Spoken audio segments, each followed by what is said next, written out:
السلام علیکم۔ رخ یارم قسط نمبر 13۔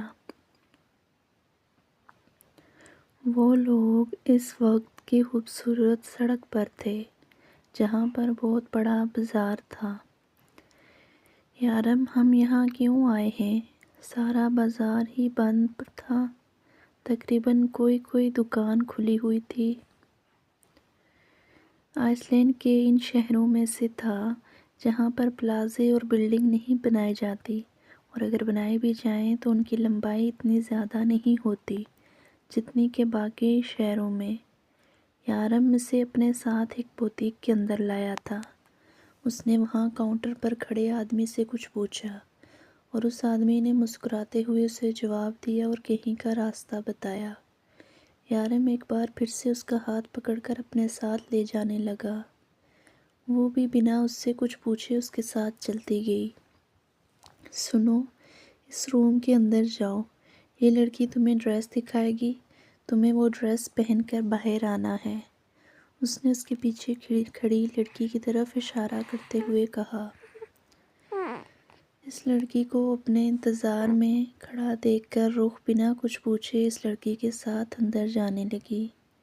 لڑکی نے اسے ایک خوبصورت سرخ رنگ کا فراک نما ڈریس دکھایا۔ دیکھنے والا بآسانی اس کی قیمت کا اندازہ لگا سکتا تھا۔ وہ لڑکی کی کوئی بات نہیں سمجھتی تھی، شاید وہ لڑکی بھی یہ بات جانتی ہے، اس لیے صرف اسے دیکھ کر مسکرائے جا رہی تھی۔ ہائے اللہ، اس کے بھی بازو نہیں ہیں، مجھے یارم سے بات کرنی ہے، رخ نے اس لڑکی سے اردو میں کہا، جبکہ وہ لڑکی بنا اس کی بات سمجھے آگے سے مسکرائے جا رہی تھی۔ دیکھیے، مسکرانا بند کریں، مجھے میرے شوہر سے بات کرنی ہے، پلیز انہیں بلا دیں، اس بار رخ نے تفصیل سے کہا۔ لیکن وہ لڑکی پھر بھی پاس کھڑی مسکراتی رہی، جب اس سے صرف مسکرانے کے ہی پیسے ملتے تھے۔ وہ لڑکی کو ایسے ہی چھوڑ کر باہر نکل آئی، لیکن اب وہاں یارم نہیں تھا۔ یہ کہاں چلے گئے؟ وہ خود سے سوال کرتی واپس اندر آ گئی، جہاں وہ لڑکی ابھی بھی مسکرا کر اسے دیکھ رہی تھی۔ ایک پل کے لیے روح کا دل چاہا کہ اس کی مسکراہٹ نوچ کر کہیں پھینک دے۔ کیسی عجیب لڑکی ہے، اب کیا کروں؟ اگر یارم واپس آ گئے تو مجھ پر غصہ کریں گے۔ پہن لوں؟ ہاں، تو وہ شرٹ بھی تو پہنی تھی، اس کے اوپر بھی تو شال کی تھی، اس کے اوپر بھی کر لوں گی۔ اور ویسے بھی یارم نے بتایا تھا کہ یہاں پر مجھے اچھے کپڑے نہیں ملیں گے۔ ویسے بھی یہ فراک کتنی خوبصورت ہے، صرف بازو ہی نہیں ہے نا، اور یارم نے دیکھ کر ہی خریدا ہوگا۔ اس نے سوچتے ہوئے ڈریس کو اپنے ہاتھوں میں لیا اور پہننے چلی گئی۔ ڈریس پہن کر واپس نکلی، ہاتھ میں یارم کے کپڑے اور اپنی شال تھی۔ لڑکی نے آگے بڑھ کر اس کے ہاتھ سے وہ کپڑے لینے چاہے، جب رخ نے فوراً ہی شال کو اپنے ہاتھ میں سختی سے پکڑ لیا اور اپنے بے لباس بازوں کو ڈھکنے لگی۔ روح نے اپنے آپ کو شال سے اس طرح کور کیا کہ وہ کہیں سے بھی بے لباس نہ ہو، اور پھر اسے وہ لڑکی باہر آنے کا راستہ دکھانے لگی۔ وہ کمرے سے باہر نکلی تو یارم تیار 3 پیس سوٹ میں کھڑا اس کا انتظار کر رہا تھا۔ کالے رنگ کے سوٹ جس میں اس نے وائٹ کلر کی شرٹ پہنی تھی، وہ بے حد ہینڈسم لگ رہا تھا۔ مجھے پتا تھا تم کور کر لو گی، اس نے روح کی شال ٹھیک کرتے ہوئے کہا۔ کیسا لگا ڈریس؟ اس نے اس کا بھرپور جائزہ لیا ہے۔ ریڈ کلر کی پرنسس ڈریس میں وہ کسی باربی ڈول سے کم نہ لگ رہی تھی۔ اچھا ہے لیکن سلیو لیس، روح نے منہ بنا کر جواب دیا تو یارم کے ڈمپل نمایاں ہو گئے۔ کوئی بات نہیں بیبی، وہاں میرے علاوہ اور کوئی نہیں ہوگا تمہیں دیکھنے والا، وہ اس کا ہاتھ اپنے ہاتھ میں تھامتے ہوئے بولا۔ یارم ہم کہاں جا رہے ہیں؟ روح ایکسائٹڈ سی اس کے ساتھ چلتے ہوئے پوچھنے لگی۔ یارم میں ان ہائی ہیلز میں ٹھیک سے چل نہیں پا رہی، اس نے اپنے جوتوں کی طرف اشارہ کرتے ہوئے کہا، جو کہ اس لڑکی نے اس کی ڈریس کے ساتھ میچنگ اس کے پیروں کے قریب رکھے تھے۔ وہ اسے یہ نہیں بتا پائی کہ اس نے کبھی ہائی ہیلز نہیں پہنی۔ میں اٹھا کے لے چلوں؟ وہ شرارت سے رکا تھا۔ نہیں، میں چل سکتی ہوں۔ اس سے پہلے کہ یارم سچ میں اسے اپنی باہوں میں اٹھا لیتا، وہ تیزی سے آگے کی طرف بڑھی اور بری طرح سے لڑکھڑا گئی۔ اس سے پہلے کہ وہ گرتی، یارم اسے اپنی باہوں میں بھر چکا تھا۔ شرم کے مارے رخ اپنی نگاہیں تک نہ اٹھا پا رہی تھی۔ یارم، لوگ دیکھ رہے ہیں، پلیز مجھے نیچے اتاریں۔ نہیں روح، پہلے یہاں کے لوگوں کو کوئی فرق نہیں پڑتا ان سب باتوں سے، اور دوسری بات یہ کہ تم میری بیوی ہو، میں جو چاہے کروں۔ وہ کہتے ہوئے تیزی سے آگے بڑھا اور آ کر واپس اسے گاڑی میں بٹھایا۔ روح نے شکر کا کلمہ پڑھتے ہوئے جلدی سے اپنی سائیڈ کا دروازہ بند کیا۔ یارم، ہم جا کہاں رہے ہیں؟ آپ بتاتے کیوں نہیں مجھے؟ وہ پھر سے پوچھنے لگی۔ وہاں جہاں میرے اور تمہارے علاوہ کوئی تیسرا نہ ہو۔ اب ایک دم چپ ہو کر بیٹھ جاؤ، تمہیں پتہ ہے مجھے ڈرائیونگ کے دوران بات کرنا بالکل پسند نہیں۔ وہ سختی سے کہتا ہوا اپنی سیٹ پر بیٹھ گیا، جبکہ روح سیٹ کے ساتھ ٹیک لگا کر آنکھیں موندنے لگی۔ خبردار روح، سونا مت، تمہاری نیندوں کا کچھ کرنا پڑے گا، وہ اسے وارن کرتے ہوئے بولا۔ اور پھر تھوڑی ہی دیر بعد یارم نے اندھیرے میں گاڑی روک دی۔ چلو آؤ روح، مجھ سے گاڑی سے نیچے اترنے کے لیے کہہ رہا تھا، لیکن اس اندھیری سڑک پر وہ دونوں کہاں جاتے؟ یہاں تو صرف ایک جنگل تھا، وہ بھی برف سے ڈھکا ہوا، یا جنگل سے نکلتی شاید ایک سڑک۔ یارم، ہم یہاں کیوں لائے ہیں؟ اندھیرے میں کچھ تلاش کرنے کی کوشش کرتے ہوئے پوچھنے لگی۔ کیونکہ آج میں تم سے کچھ سوال پوچھنا چاہتا ہوں، اور اگر تم نے اس کے بالکل ٹھیک جواب دیے تو میں تمہیں اپنے ساتھ واپس لے چلوں گا، اور نہیں تو تمہیں یہی جنگل میں چھوڑ دوں گا۔ وہ بالکل سیریس موڈ میں بول رہا تھا۔ اگر ہمت ہے تو چھوڑ کر دکھائیں، مجھے پتہ ہے آپ میرے بغیر نہیں رہ سکتے۔ میں آپ سے دور چلی گئی تو یہاں کی سڑکوں پر پاگلوں کی طرح گھومتے ہوں گے آپ۔ کیا دعویٰ تھا! وہ کچھ ہی دنوں میں سمجھ چکی تھی کہ یارم اسے چھوڑ نہیں سکتا۔ روح، اس نے جذبات کی شدت سے اس کا نام پکارا تھا۔ روح سوالیہ انداز سے اس کے چہرے کی طرف دیکھ رہی تھی۔ I love you, I love you so much. بالکل ٹھیک کہتی ہو تم، اگر تم مجھ سے دور ہوئی نا تو میں واقعی ان سڑکوں پر پاگلوں کی طرح گھوموں گا۔ فی الحال تو تم نے میرا پاگل پن دیکھا ہی نہیں، میں سچ میں تمہارے بغیر نہیں رہ سکتا۔ مجھ سے کبھی دور تو نہیں جاؤ گی نا؟ وہ خود بھی نہیں جانتا تھا کہ اگر وہ اس سے دور جانے کی کوشش کرے تو وہ اسے دوسری دنیا سے بھی ڈھونڈ نکالے گا۔ یارم، میں آپ کو چھوڑ کر نہیں جاؤں گی، اور اگر جاؤں گی بھی تو کہاں جاؤں گی؟ آپ کے علاوہ ہے ہی کون میرا؟ وہ گاڑی سے نکل کر اس کے ساتھ چلتے ہوئے کہنے لگی۔ اچھا بتاؤ، کتنا پیار کرتی ہو مجھ سے؟ کرتی بھی ہو کہ نہیں؟ وہ اس کا ہاتھ تھامے ساتھ چلتے ہوئے کہنے لگا۔ یارم، آپ میری ہر بات میں شامل ہیں، آپ میری ہر سانس میں شامل ہیں، ہر نماز کے بعد کی دعا میں ہیں آپ۔ میں خود بھی نہیں جانتی کہ آپ میرے لیے کیا ہیں۔ یارم، آپ میرے لیے میرا سب کچھ ہیں۔ اب آپ سے اسے میری محبت کہہ لیں یا کچھ اور، لیکن آپ سے زیادہ عزیز مجھے اس دنیا میں اور کوئی نہیں ہے۔ جب آپ صبح کام پر جاتے ہیں تو میں سارا دن آپ کا انتظار کرتی ہوں، اور پھر جب آپ واپس آ کر… وہ شرمائی تھی، یارم کے ڈمپل نمایاں ہوئے۔ وہ اپنے شوہر کے سامنے اپنے ہی شوہر کے سارے دن کی بے تابیاں بیان نہیں کر پاتی تھی۔ جانتی ہو روح، میری ماں کہا کرتی تھی، اگر کسی شخص کی محبت آپ کی ہر نماز کی دعا بن جائے تو سمجھ لو وہ محبت عشق بن کر آپ کی روح میں اتر چکی ہے۔ میں تمہاری روح میں اترنا چاہتا ہوں، روح اندھیرے سے آہستہ آہستہ چلتے ہوئے کہہ رہا تھا، جبکہ روح کے وجود کو اس نے اپنے آپ میں چھپایا ہوا تھا۔ آپ کتنی محبت کرتے ہیں مجھ سے، بتائیں مجھے؟ روح نے پوچھا۔ محبت؟ ہاں ہاں ہاں، وہ کہکا لگا کر ہنسا تھا۔ تم میرا عین ہو، تم میرا شین ہو، تم میرا کاف ہو۔ روح، یارم کے دل سے روح میں اترا ہوا عشق ہے۔ روح کی آنکھوں سے بے تاب آنسو چھلکے۔ روح، تم میری زندگی میں آئی پہلی خوشی ہو۔ میں کبھی سوچ بھی نہیں سکتا تھا کہ میں اتنا خوش قسمت انسان ہوں کہ مجھے تم جیسی لڑکی ملے گی۔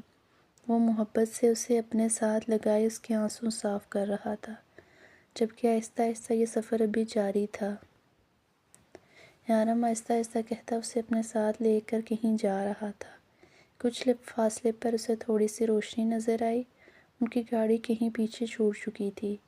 دیکھا تو سامنے ایک چھوٹا سا گھر تھا جس کے اندر کی لائٹس جل رہی تھی۔ یارم، یہ روح نے سامنے چھوٹے سے گھر کی طرف اشارہ کیا۔ ہاں میری جان، اب تم نے اگلے سال ہمارے بچوں کے ساتھ یہ آنے کا پلان بنایا ہے تو میں نے سوچا ان کے لیے گھر بھی تو ہونا چاہیے۔ بہت چھوٹا گھر ہے، وہ یہاں پر بڑے گھر نہیں ملتے۔ یہاں سب لوگ ایسے ہی چھوٹے چھوٹے مکانوں میں رہتے ہیں۔ میں نے آبادی سے لگ تھلگ ایک چھوٹا سا گھر لیا ہے۔ میں نے بہت سوچا تمہیں کیا گفٹ دوں، پھر میرے ذہن میں یہی ایک چیز آئی۔ کیسا لگا؟ یارم نے مسکراتے ہوئے پوچھا۔ بہت پیارا ہے۔ یارم نے دیکھا کہ روح رونے کی مکمل تیاری پکڑ چکی ہے۔ بالکل میرے جیسا، یارم نے شرارت سے کہا۔ آپ کب سے پیارے ہوگے؟ پیاری صرف لڑکیاں ہوتی ہیں۔ روح نے اس کی غلط فہمی دور کرنی چاہی۔ ہاں یار، لڑکے تو ہاٹ ہوتے ہیں میرے جیسے، یا لڑکیاں ہاٹ بھی ہوتی ہیں؟ وہ شرارت سے آنکھ دبا کر بولا۔ یارم، آپ بالکل بھی اچھے نہیں ہیں، چھوڑیں مجھے، میرے گھر کے اندر جانا ہے۔ وہ اپنا آپ چھڑا کر اپنا گلابی چہرہ لیے اندر جانے لگی۔ سوری بیبی، آج تو نہیں چھوڑوں گا، آخر ہمارے نئے گھر میں ہمارا پہلا دن ہے۔ اس نے روح کو اپنی باہوں میں اٹھاتے ہوئے شرارت سے کہا۔ باقی گھر صبح دیکھ لینا، فی الحال صرف بیڈ روم ہی دیکھو۔ وہ اس پر جھکتے ہوئے بولا اور اسی لیے سیڑھیاں چڑھنے لگا۔ صبح جب روح کی آنکھ کھلی تو صبح کے 10 بج رہے تھے۔ اس نے اپنے آپ کو یارم کی باہوں میں پوری طرح سے قید پایا۔ شرمیلی سی مسکراتے ہوئے یارم کا ہاتھ اپنے اوپر سے ہٹانے لگی۔ جب یارم نے اسے اور کسی کے اپنی باہوں میں بھرا کس کے۔ یارم پلیز چھوڑیں، صبح کے 10 بج رہے ہیں، کتنا وقت ہو چکا ہے۔ وہ اس کی باہوں سے اپنے آپ کو چھڑاتے ہوئے بولی۔ تم نے کیا کرنا ہے اتنی جلدی؟ جاگ کر لیٹی رہو، ایسے ہی میں تمہیں محسوس کرنا چاہتا ہوں۔ وہ اس کے بالوں میں منہ چھپاتے ہوئے بولا۔ یارم، مجھے بھوک لگی ہے۔ یارم کو رات والی ٹون میں آواز واپس آتے دیکھ کر جلدی سے کہا۔ نہ تمہاری نیند ختم ہوتی ہے اور نہ تمہاری بھوک ختم ہوتی ہے۔ پہلے بتاؤ تمہارا کھانا جاتا کہاں ہے؟ تمہیں لگتا کیوں نہیں ہے؟ اپنی حالت دیکھو، کچھ کھایا پیا کرو، ہاں، تاکہ آپ کی طرح موٹی ہو جاؤں۔ بازو دیکھے ہیں آپ نے آپ کے کتنے موٹے ہیں۔ لڑکی لوگ ایسی بوٹی لانے کے لیے دن رات محنت کرتے ہیں، 2 سال کا کورس کر کے ایسے مسلز بناتے ہیں۔ جسے تم موٹاپا کہہ رہی ہو نا، لڑکیاں مرتی ہیں ایسی لکس پہ۔ یارم نے اسے ان مسلز کی اہمیت سمجھانا ضروری سمجھی۔ پتہ نہیں کون سی لڑکیاں ہیں جو ایسے لکس پر مرتی ہیں۔ روح نے ناک سے مکھی اڑائی۔ مطلب تم نہیں مرتی ہو میری لکس پہ؟ یارم نے اپنی توپوں کا رخ سیدھا اس کی طرف کیا۔ ہیلو، منہ دھو کر رکھیں، مجھے آپ کی لکس سے کوئی لینا دینا نہیں ہے۔ مجھے تو بس آپ کے یہ ڈمپل تھوڑے سے اچھے لگتے ہیں۔ روح نے اس کی گال پر انگلی رکھتے ہوئے کہا۔ تھوڑے سے؟ یارم نے اس کی نقل اتاری۔ ہاں بالکل تھوڑے سے، باقی آپ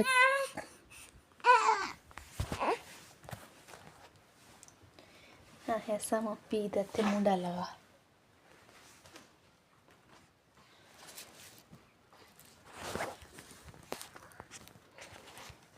تھوڑے سے؟ یارم نے اس کی نقل اتاری۔ ہاں بالکل تھوڑے سے، باقی آپ بالکل بھی اچھے نہیں ہیں۔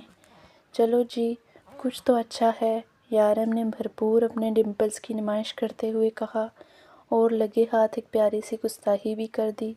یارم، آپ بالکل بھی اچھے نہیں ہیں، روح نے سرخ ہوتے چہرے سے کہا۔ ہاں پتہ ہے میں بالکل بھی اچھا نہیں ہوں، لیکن میرے ڈمپلز تھوڑے سے اچھے ہیں، یارم آنکھ دباتے ہوئے بولا۔ چھوڑیں مجھے، مجھے میرا گھر بھی دیکھنا ہے۔ اس سے اپنا آپ چھڑاتے ہوئے جلدی سے اٹھی۔ یارم باہر برف گر رہی ہے، لیکن یہاں تو بالکل بھی سردی نہیں ہے۔ وہ سیڑھیاں اتر کر نیچے آئی تھی جہاں شیشے کی بڑی سی دیوار کے باہر برف گر رہی تھی۔ وہ جلدی سے سیڑھیاں چڑھ کے واپس بیڈ روم میں آئی اور یارم کو بتانے لگی۔ یارم نے مسکرا کر اس کی ایکسائٹمنٹ دیکھی۔ میں تو پہلے ہی کہتا تھا جب برف گرتی ہے تب زیادہ سردی نہیں ہوتی۔ ہاں لیکن برف گرنے کے بعد وہ بہت سردی ہوتی ہے، اس لیے احتیاط ضروری ہے، یارم نے اس کی شال ٹھیک سے اس کے کندھوں پر پھیلاتے ہوئے کہا۔ اس نے ابھی تک رات والی ہی ڈریس پہن رکھی تھی۔ میں ابھی تھوڑی دیر میں ہوٹل جاؤں گا اور وہاں سے آتے ہوئے تمہارے لیے کچھ ڈریسز لاؤں گا، اور یہاں پر تم کسی بھی قسم کی ڈریس پہن سکتی ہو کیونکہ یہاں میرے علاوہ اور کوئی نہیں ہوگا۔ ہم اگلے 5 دن یہاں رکیں گے، پھر واپس دبئی جائیں گے، یارم نے اسے اپنے قریب کرتے ہوئے بتایا۔ یارم اگر ہم واپس ہی جانے والے تھے تو آپ نے گھر یہاں کیوں خریدا ہے؟ روح نے حیرانگی سے پوچھا۔ کیونکہ ہم ہر سال یہاں چھٹیاں منانے آئیں گے میری جان، اب ہر سال ہم ہوٹل میں تو نہیں رہ سکتے نا، یارم نے پیار سے اس کے بالوں کو چھیڑتے ہوئے کہا۔ یارم آپ کے پاس کیا بہت پیسے ہیں؟ وہ ٹھوڑی کے نیچے ہاتھ رکھے پوچھنے لگی۔ ہاں بہت، کیونکہ تمہیں کچھ چاہیے کیا؟ وہ مسکرایا۔ مجھے لپسٹک لینی ہے، روح نے جلدی سے فرمائش کر دی۔ یارم کہکا لگا کر ہنسا۔ روح تم لپسٹک کے لیے مجھ سے پوچھ رہی تھی کہ میرے پاس کتنے پیسے ہیں؟ اس میں ہنسنے والی کون سی بات ہے؟ میری آپی کے پاس بہت سارے لپسٹک تھی، وہ کبھی کبھی مجھے بھی لگاتی تھی، روح ایکسائٹمنٹ میں بتاتے ہوئے۔ کب اس کے اتنے قریب بیٹھ کے اسے خود بھی پتہ نہ چلا۔ احساس تب ہوا جب یارم اسے پوری طرح سے گھیر چکا تھا۔ یارم پلیز چھوڑیں، روح کا دل زور سے دھڑکنے لگا۔ یارم کی قربت میں اس کا یہی حال ہوتا تھا۔ اس نے اپنا آپ چھڑوانے کی ناکام سی کوشش کی۔ جب یارم نے اس کے لبوں پہ اپنے ہونٹ رکھ کر اس کی مزاحمت کو ناکام بنا دیا۔ نہیں مجھے کہیں نہیں جانا، یہی رہنا ہے، مجھے بھی آرام کرنا ہے، روح نے اسے فیصلہ سنایا۔ لیکن روح تم یہاں کیسے رہو گی؟ میں تمہیں اکیلا چھوڑ کر نہیں جا سکتا، میں اپنے گھر میں بھی اکیلے نہیں رہ سکتی۔ یارم کچھ نہیں ہوگا مجھے، کیا ہو گیا ہے آپ کو؟ میں اوپر رہوں گی پلیز، میں اس وقت بالکل سفر نہیں کرنا چاہتی۔ نہیں روح یہاں خطرہ ہے، یہاں جنگلی جانور ہیں، میں تمہیں اکیلے نہیں چھوڑ سکتا، نہ جانے مجھے کتنا وقت لگ جائے۔ یارم کسی حال میں سے اکیلا چھوڑنے کو تیار نہ تھا۔ اوہ ہو، میں باہر نکلوں گی تو جنگلی جانور آئیں گے، ویسے بھی جنگلی جانور رات کو آتے ہیں، آج تو اتنی روشنی ہے یہاں، اب پلیز آپ جائیں، اگر آپ لیٹ جائیں گے تو پھر لیٹ واپس آئیں گے اور پھر آتے ہی میری نیند کے دشمن بن جائیں گے۔ روح جلدی جلدی بولتی اپنی زبان دانتوں کے نیچے دبا گئی۔ اس کی بات سن کر یارم کے ڈمپل نمایاں ہوئے۔ ٹھیک کہہ رہی ہو تم، جلدی جاؤں گا تو جلدی آؤں گا، کیونکہ واپس آ کے مجھے تمہاری نیند کا دشمن بھی بننا ہے۔ وہ شرارت سے کہتا ہوا اٹھا۔ اور دروازہ اندر سے ٹھیک سے لاک کرو، اور جب تک میں نہ آؤں باہر مت نکلنا، یہاں دور دور تک کوئی نہیں آتا جاتا، خیال رکھنا اپنا، میرے لیے محبت سے اس کا ماتھا چومتے ہوئے بولا اور باہر نکل گیا۔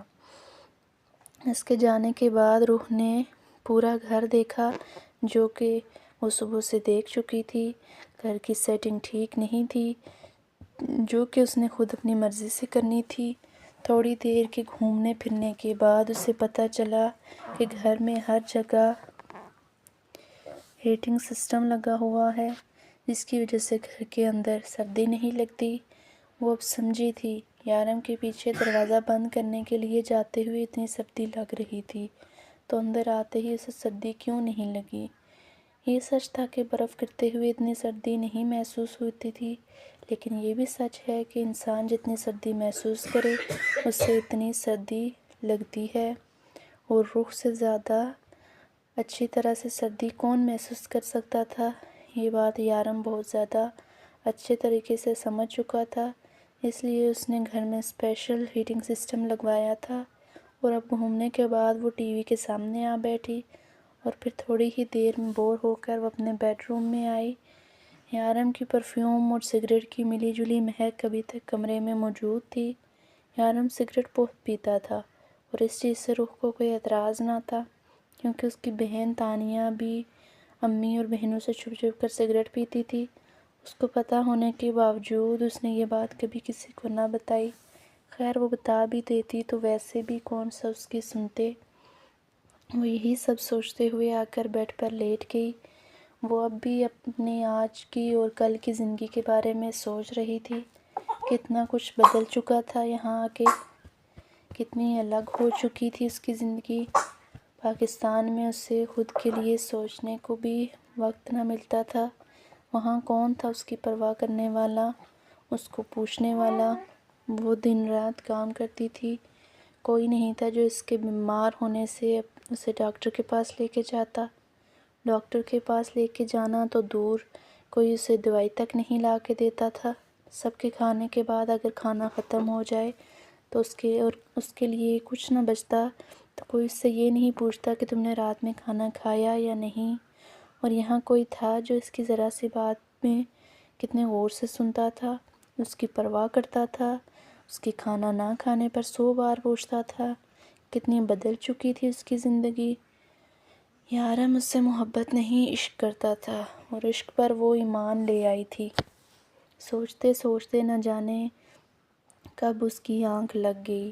آنکھ کھلی تو باہر تھوڑا تھوڑا اندھیرا چھا چکا تھا۔ وقت دیکھا تو شام کے 3 بج رہے تھے۔ یارم ابھی تک نہیں آئے، یہ کہاں رہ گئے؟ وہ سوچتے ہوئے اٹھی اور کھڑکی کا پردہ ہٹایا۔ دور سڑک پر ایک آدمی چلتے ہوئے جا رہا تھا۔ اس نے کمبل نما شال سے خود کو ڈھکا ہوا تھا، یا شاید اس نے کوئی جیکٹ پہن رکھا تھا۔ ہڈی والا دور سے سمجھ نہیں آ رہا تھا۔ یارم نے تو کہا تھا یہاں کوئی بھی آتا جاتا نہیں۔ یارم نے بتایا تھا کہ یہاں دور دور تک نہ کوئی بازار ہے اور نہ کوئی گھر۔ پھر کیا آدمی کون تھا؟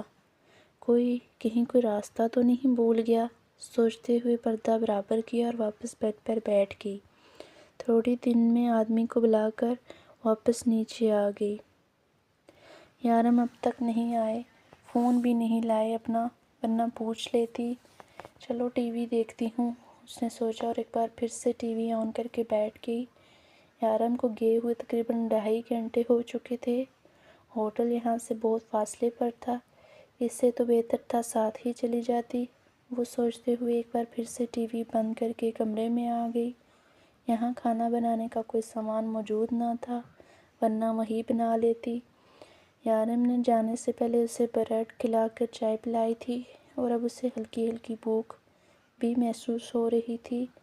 کمرے میں آنے کے بعد اس نے ایک بار پھر سے یارم کے انتظار میں سڑک دیکھنے کے لیے پردہ ہٹایا تو دیکھا وہ آدمی ابھی بھی وہیں اسی جگہ کھڑا ہے۔ باہر برف گرنا شروع ہو چکی تھی اور وہ آدمی ابھی تک وہیں کھڑا تھا۔ یا اللہ، یہ کیسا آدمی ہے، اس طرح سے برف میں کھڑا ہے؟ یقیناً یہ آدمی راستہ بھول کے اس طرف آ گیا ہے۔ شاید اب کسی گاڑی یا لفٹ کا انتظار کر رہا ہوگا۔ مجھے اس کی مدد کرنی چاہیے، لیکن یہ تو میری زبان سمجھتا ہی نہیں۔ میں اسے کیسے بتاؤں گی کہ وہ غلط جگہ آیا ہے؟ جیسے بھی بتاؤں، لیکن میرا فرض بنتا ہے میں اسے صحیح راستہ دکھاؤں۔ روح نے سوچتے ہوئے اپنی شال کو ٹھیک سے سر پر لیا اور گھر سے باہر نکل آئی۔ وہ آہستہ آہستہ قدم اٹھاتی اس آدمی کی طرف بڑھنے لگی، لیکن پاس آنے پر اسے عجیب سا احساس ہونے لگا۔ اسے لگا کہ جس کے پاس وہ جا رہی ہے وہ انسان نہیں بلکہ کوئی اور چیز ہے، لیکن اب وہ اس کے بہت قریب آ چکی تھی اور اس کی سوچ بالکل ٹھیک تھی۔ وہ انسان نہیں بلکہ کوئی اور مخلوق تھی۔ وہ چیز روح کی موجودگی کو محسوس کر چکی تھی۔ روح نے اپنے قدموں ہی روک لیے، چیز پلٹ کر اس روح کی طرف دیکھنے لگی اور اسے دیکھتے ہی روح کی چیخ نکلی۔ یارم نے بالکل ٹھیک کہا تھا، یہاں پہ خوفناک اور خطرناک ترین جانور ہے۔ نہ جانے انسان نما دکھنے والی یہ کون سی چیز تھی جس کے ہاتھ میں کسی جانور کا ایک چھوٹا سا بچہ اور منہ خون سے لت پت تھا، اور اب اس کا اگلا شکار روح تھی۔ خطرناک ترین جانور جس کے منہ اور ہاتھوں پر خون لگا تھا۔ اس نے کسی چھوٹے سے جانور کے جسم کا کوئی حصہ اپنے ہاتھوں میں لیا ہوا تھا۔ اس کا پورا جسم سفید تھا، پیچھے سے ایسا لگ رہا تھا جیسے کوئی آدمی لمبا سا جمپر پہن کر کھڑا ہے، لیکن پاس آنے کے بعد پتہ چلا کہ یہ کوئی آدمی نہیں بلکہ ایک جانور ہے۔ اس کا قد کسی عام آدمی کی طرح تھا، مگر جسمانی لحاظ سے کافی موٹا تھا اور بالکل عام آدمیوں کی طرح دو پیروں پر چل رہا تھا۔ شکل خطرناک ترین سور جیسی تھی، روح کی تو جیسے سانس ہی تھمنے لگی۔ وہ خطرناک ترین تیزی سے اس کی طرف لپکا، روح کو لگا کہ جیسے وہ اپنی آخری سانسوں کے بہت قریب ہے، بس کچھ ہی دیر میں اس کی زندگی ختم ہونے والی ہے۔ وہ خطرناک ترین جانور اس کی طرف بڑھنے لگا تھا اور اب کچھ ہی لمحوں میں اس پر حملہ کرنے والا تھا۔ وہ چیخ مارتی جیسے ہی پیچھے کی طرف بھاگنے لگی، کوئی اس کے اوپر چھلانگ لگاتا اس خطرناک جانور اور روح کے بیچ آ رکا۔ وہ اپنے ہاتھ میں رکھی ہوئی کوئی چیز جانور کی گردن کے اندر گھسا دی۔